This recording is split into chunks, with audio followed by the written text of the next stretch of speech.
আবারও সুপ্রভাত, শুভ দুপুর, শুভ সন্ধ্যা, শুভরাত্রি, কারণ আমি জানি না আপনারা কখন ভিডিওটি দেখবেন। তো যেহেতু আজকে একটু দুপুরের দিকে শ্যুট করছি, তাই আমি এই ঘরে আছি, এটা আমার অন্য ঘর। ঠিক আছে, যাকগে আসল কথায় আসি।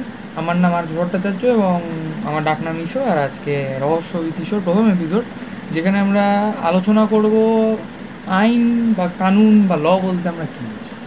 এবার আমি দ্বিতীয় বর্ষের এলএলবি ছাত্র, তো আমারও যে দুর্দান্ত ধারণা আছে ল বলতে কি বোঝা হয়, বা আইন বলতে আমরা কি বুঝি, বা কানুনের কত বড় হাত, সেটার ব্যাপারে যে আমারও যে খুব দুর্দান্ত ধারণা আছে তা নয়। ঠিক আছে, যতটুকু ধারণা আছে ততটুকু আমি আপনাদের সাথে শেয়ার করতে চাই, ততটুকু আমি আপনাদেরকে বলতে চাই। এবং আপনাদেরও কিছু ধারণা যদি জেগে থাকে, তাহলে অবশ্যই সেই ধারণা আমাকে কমেন্টসে জানাবে। এবং যদি আলাপ পরিচয় আমাদের হয়ে থাকে আগে থেকে, তাহলে যেদিন আবার দেখা হবে সেই দিন নিশ্চয়ই আমাকে বলবে। তো শুরু করা যাক। তা আপাতত আমাদের দ্বিতীয় বর্ষে, আমাদের তো এখন সেমিস্টার সিস্টেম, তো আমাদের থার্ড সেমে একটা সাবজেক্ট আছে, সাবজেক্টটার নাম হচ্ছে লিগ্যাল মেথডস।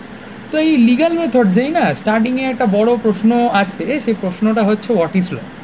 এবং হোয়াট ইজ ল বোঝানোর সময় আমাদের মানে কলেজের যিনি স্যার, তিনি বেশ অনেক কিছু বলেছিলেন। এবং আমরা আমাদের বন্ধুদের, আমি আমার বন্ধুদের সাথেও এই নিয়ে অনেক আলাপ আলোচনা, তর্ক বিতর্ক করেছি।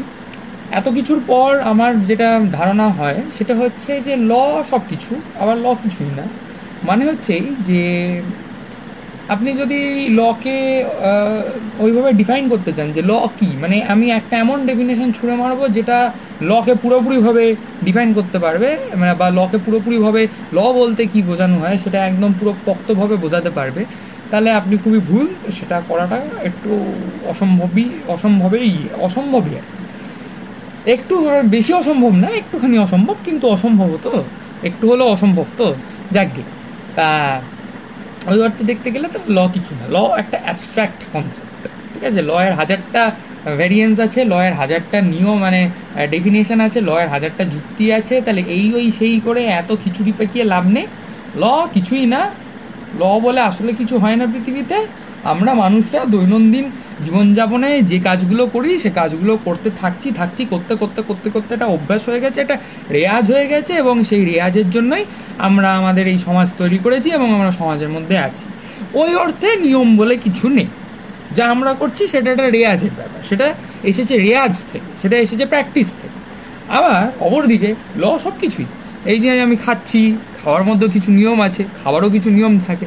বাঙালিদের খাবারের একটা নিয়ম হচ্ছে আগে তেতো খেতে হয়। ঠিক আছে, তো তাহলে খাওয়ার মধ্যেও ল আছে।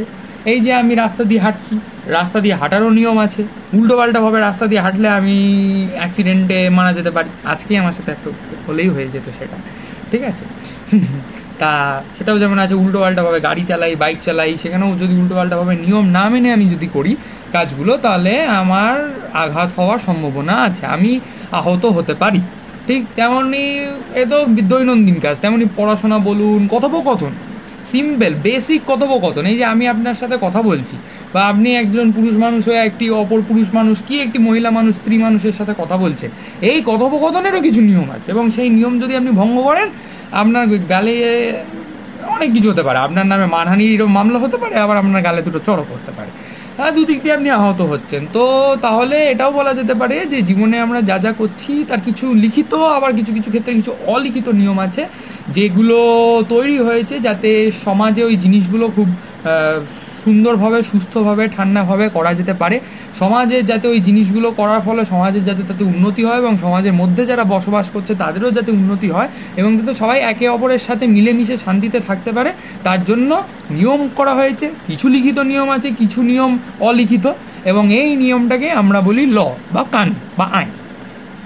তো দেখতে গেলে তাহলে ল হচ্ছে নারায়ণ। নারায়ণের যেমন 108খানা রূপ, তেমনি লয়েরও আমরা বলতে পারি বেশ কিছু রূপ আছে। এবং এই এক একটা রূপেরও আবার বেশ আরও মানে রূপেরও রূপ বেরিয়ে যাচ্ছে। যেমন আমাদের ছোটোবেলায় আমরা স্পিসিস পড়তাম, তারপরে রিসেন্টলি নাকি একটা ক্যাটাগরি বেরিয়েছে সাব স্পিসিস। তো তেমনভাবে রূপেরও রূপ আছে।